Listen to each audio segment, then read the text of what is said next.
right. Hey, thanks for joining us again on another episode of Life According to Brian. And Jason. Hey, Jason, how you doing today? Dude, I'm doing great. The sun is out in Colorado, and it's a great day. You know, this time of year, sports, especially football, seems to kind of go with the holidays. I don't know what it is about Thanksgiving and Christmas, and just you wind up, whether you're a football fan or not, it's like the game is on, you know.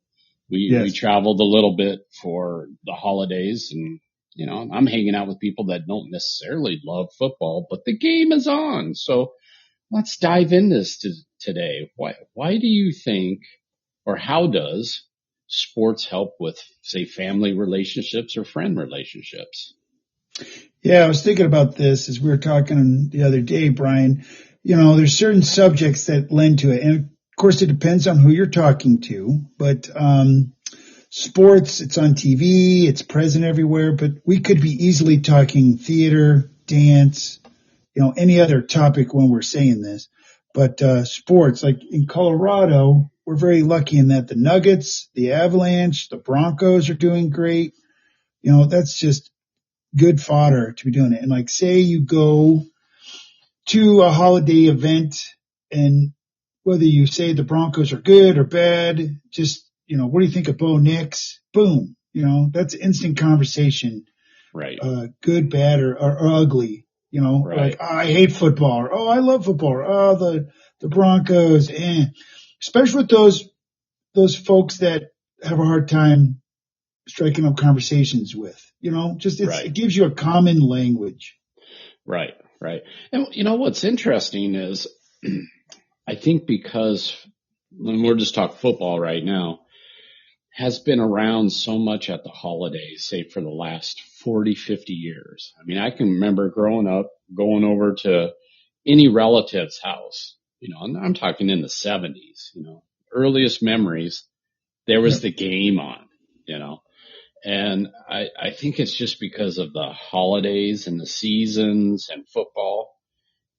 That makes it, everyone in the household has experience with that level of game on. And that's why when I show up to family events, everyone kind of participates watching loosely the game. I think football, for whatever reason, is very accessible conversation with almost anyone, or especially around the holidays. Sure, because you got college affiliations. You may not even care about the team, but you're like, I went to CSU in Fort Collins, Colorado, you know, or I went to Tennessee. Like my in-laws, they're big Tennessee fans because, you know, she went to Tennessee.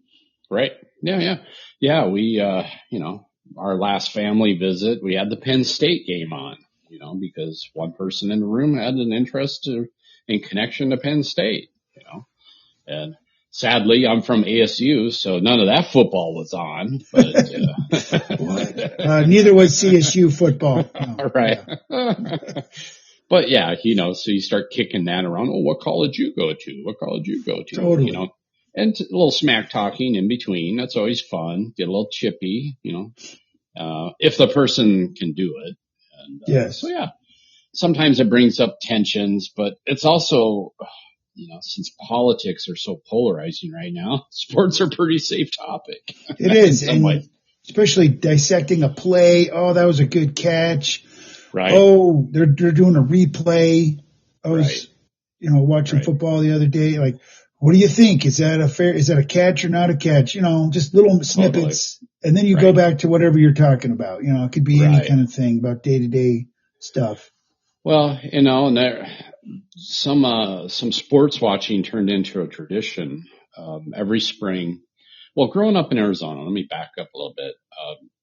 Back when I was, say, late high school or to college, Arizona has the Cactus League for spring training baseball. And so I go out to games, you know, and see various different little games here and there, pretty cheap. And that was before baseball was really a business in spring training. You know, spring training was pretty low key and not all that popular. And now it's like big money, nice fields, you know.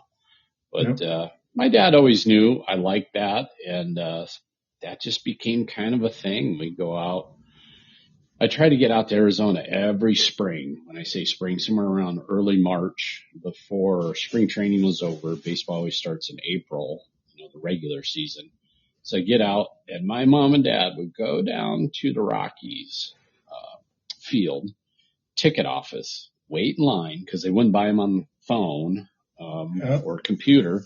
Wait in line, get tickets every year, say for the last, I don't know, probably since like 2010. And, Dad passed away in 2022. So we had a good run there. Some years I couldn't get out there, but most years I always got out there, whether I flew or drove. And we just go out to the ballpark. And I wouldn't call my dad a baseball fan. I wouldn't call my mom a baseball fan, but it was the event. Going to dinner, talking. It was a whole day, and we just built our deeper relationships for each other around those events. And so those are great memories. And, since Dad's gone, I should probably do that with Mom. I should fly out there every March and we just go to a baseball game. Yeah, because it's kind of tradition. It's what you do. Right, it's tradition, right. You're sitting out. It's nice. Just talking about what's going on. Right. Yeah. With me, my dad was Air Force. We went all over, but I was in 3rd, 4th, and 5th grade in Maine. And for me, all the New England teams were a big part of me. So, the Red Sox, the Celtics, and the Patriots. I remember Dad having them on all the time. And, those were my teams. I had my sweatshirt with the Patriot guy going down holding the football. I love that. And, watching Celtic basketball, Larry Bird. Right. We talk about his amazing shots. But for me, Dad, he was the commander at a small station. He would take one of the buses, and any of the airmen and their families who wanted to, he'd load it up. We'd go down to Fenway, and he did this, I think, 3 times, and we'd go down and watch a game. It was awesome. So amazing. Once again, very good connections, all-day event. Wow. It was very good. So once again, sports, but once again, we could be saying theater when we say all this. It could be could be something any kind of thing. But speaking of that, I have 2 kids. You have 2 kids. And one of the things I talk about, say with my daughter, is we both love biking. When I say biking, like gravel biking, mountain biking. Her and her boyfriend, Matt, just came out, and we rode all over Bentonville. Bentonville's the Disneyland of mountain biking, and it is. So we rode all over with them, and so some Christmas gifts went their way. Had to deal with bikes, stuff like that. I had biking swag for them when they showed up at the house. Took them down to my little volunteer bike place. So it's bikes, and not that we did that much as kids. It's a great common ground for us in our relationship going forward because we can do it together. And so we can go out and ride together. And that to me is and that's a fun thing you and I do too. It's just something magical that happens. You go out, you grind up a hill, you stop, you chat for a little bit as you're catching your breath, and then you decide what you're going to ride next. I don't know. There's just nothing better. And same with disc. Go out and play golf or disc golf, regular golf too. It's just the conversations in between and activity are gold. Just something about the gold, And but so what do you do with your kids? Is bringing you together. Let's give a couple things. Katie, I've got her Katie and her son Ryan. Katie really likes baseball. When she went to school in Washington State, she loved the Mariners. We'd go out and see games. Both kids, and as a family, we'd go to several stadiums. So their love of baseball is easy. Like we love going to Rockies. We have a certain place we sit when we go to different stadiums. We tend to sit behind home plate all the way up. Right. It's kind of a little tradition there. So for us, it'd be baseball. But, I got to tell you, disc golf is there because I've done that when the kids were young. There's a game, Magic the Gathering, that Ryan's playing a lot. Talk to him about that.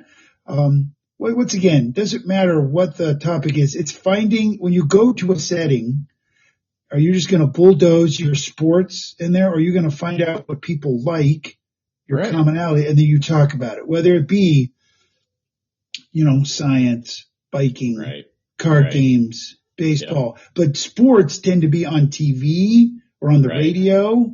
So it's just an easy medium while you're talking about those other things to go back to the sports. Yeah, 100%. Yeah, I think when you raise kids, certain things that you do that are either tradition or places you go or things you do on purpose, those things that you do often enough show up in their adult lives as well. So like my son, when I go out and visit him, there's a lot of common ground. One is, they all grew up in Western Colorado. So we had the Colorado National Monument somewhat in our backyard, and we go out for hikes a lot. And I show up to his house in Albuquerque. What do? We're going out hiking. It's just in the neighborhood, but they have these cool paths in their neighborhood, and we just go out in the evening, talk, walk. He's a father now, so I got the grandkid around me, and I just love it. I love that tradition of walking and talking continues on. And then, him and I talk about leadership because he's in a leadership role, so we have that common ground. And, he's science minded, so I don't mind geeking out with him. Mostly I just ask him questions because, he knows the current world of science and tech. And so I'm just a big sponge, but it's those patterns that you built when they were younger that shows up in the relationships. And, my daughter, she's getting back into skiing, so I'm so excited. Maybe I can get back to Colorado and ski with her again at some point. And yeah, who knows? But that's how I think you and I are going to maintain pretty strong relationships with our kids, is the things we did with them in their childhood. Sure. And me and you, we love sports in different ways. We love going to ballparks, all kinds. Small, big, doesn't matter. Actually, the small ones are awesome. You have a minor league team near you. I love coming out. When I do, I go like, okay, when's the game? And, cause when you go, you watch the game, but you also just talk and do other stuff. I don't know. Yeah. Sports are such a great, I don't know, connector. Whether you, once again, I hate sports or really why, blah, blah, blah, or I love sports. Well, I have to say, I've been to the Broncos a few times, and one time you and I went. I don't know, you got tickets. We were down pretty low. It was pretty good. I was not a fan. I'd rather watch football on TV because why? I can talk. Yes. Football is so loud. It was not conversational by any means in my mind. All the multiple times I've gone, seems like football crowds, maybe the same goes for soccer. I don't know, but like baseball kind of has peaks and valleys in the game, and in the valleys you're chit chatting, right? And then, it gets busy and then it plateaus again for a while. I did not find that to be intuitive with football. So that's why I think going forward, I'd never spend money on an NFL game because I enjoy watching football with friends and family much more in the home because we can have conversation. Hockey's good. We've been to some Avalanche games. There's a little ebb and flow because they got a stop period, Yeah, I love the 2 20-minute periods. Those are great. Yeah. Those are great. Yeah. Yeah. So it's funny. It's like there's TV sports and then there's in-person sports that, at least for us, we enjoy more than others. Sure. And I think it has very little to do with the sport. It has to do with the company you take to the game. True. True that. Now, I would say for me, I love all sports going to them, but definitely baseball is my number one for so many reasons. Sure. Well, thinking forward on this, like, our kids are growing up, and I'm a grandparent, and of course I sent my little, not quite yet 2-year-old son or grandson, a T-ball set. So there you go. So I'm already working on it going, hey, maybe some baseball, but yeah, I'm going, if they're still in Albuquerque, we're going to an Isotopes game when he's old enough. Oh yeah, we're going. And, so I'm already excited about that stuff. It's like, My son doesn't even know I have that goal. You're going to an Isotope game. Well, heck, man, this coming up summer. He's a little man. Put him in a little shirt, hat. That's adorable. Let's go. Yeah, let's go for a little bit. Go for Let's a little go. bit. All right. See what's up. Yeah, go out in the backyard, play a little t-ball, go to the big game. They're making connections. Oh, bat, ball, look at that. So yeah, it's very exciting. We'll see where it goes. Same thing with bikes. I sent him a Strider bike, before he could even walk. So I'm always a little bit ahead on this stuff. That's right. You're like, I'm thinking, let's go. So I love it. That's how it works. Expectations. Well, once again, that forms connections. You're talking about the bike. They laugh. They talk about it. Same with everything. Yeah. I think knowing your family all these years, you guys love games. I think a lot of your relationships are spent just sitting there playing different games in your house.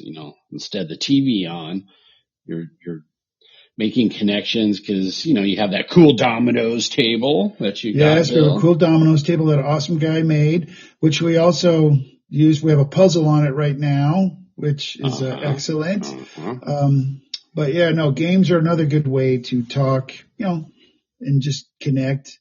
And maybe there's a game in the background, Brian, with the volume turned down, so you can occasionally see the score. I cannot confirm or deny that has happened.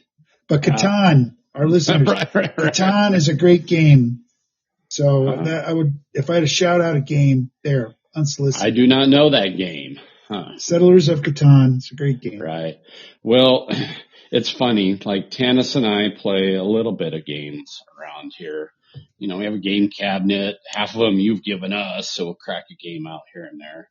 But when we get together with her family, it's all card games. And man, it's funny. You get to know the other side of people in a game. Sure. Like you can sit on the couch, talk, blah, blah, blah. Oh, we're talking sports.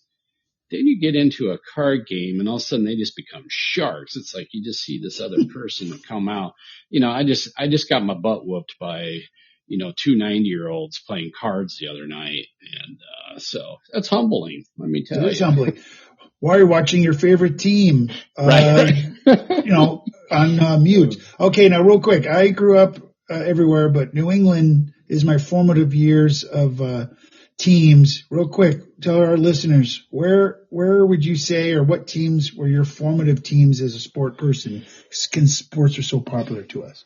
Well, as a kid growing up in South Dakota, I grew up there to about age 11. Baseball is kind of a wild card because there's no baseball team that close.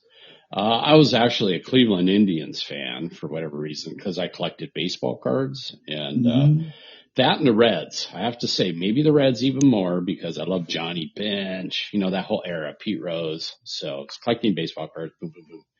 But most kids in South Dakota were Vikings fans when it came to football. I moved to Arizona when I was going into 6th grade. Now I'm in the land of different, it's not a lot of Vikings fans down there. So this is before the Arizona Cardinals. So then you had influence of California sports or Texas sports. And so I have to say I was more of a Chargers fan living in Arizona. Dan Fouts. Remember Dan Fouts days? Oh, yeah. All those. And so as soon as Arizona started to develop their own kind of sports scene, I moved away to Colorado. But those are my formative years is baseball cards, Cincinnati Reds, Cleveland Indians. Love that. It seemed like Dallas was always on the TV. No matter if because they were great. They were called America's team, so they dominated the airwaves back in those days in the 70s and 80s. And now football, it's kind of leveled off a little bit to give a lot of love to a lot of teams. But back then, airwave channels, you only could watch what was given to you. True. So, especially if you didn't have cable, like I didn't grow up with cable, so airwaves it was. Well, another thing with us, sports brought us to say, hey, let's get together. Well, let's do this by going to a stadium. I'm so glad we went to see the Reds play. Right. For not 1, but 2 days. It was awesome.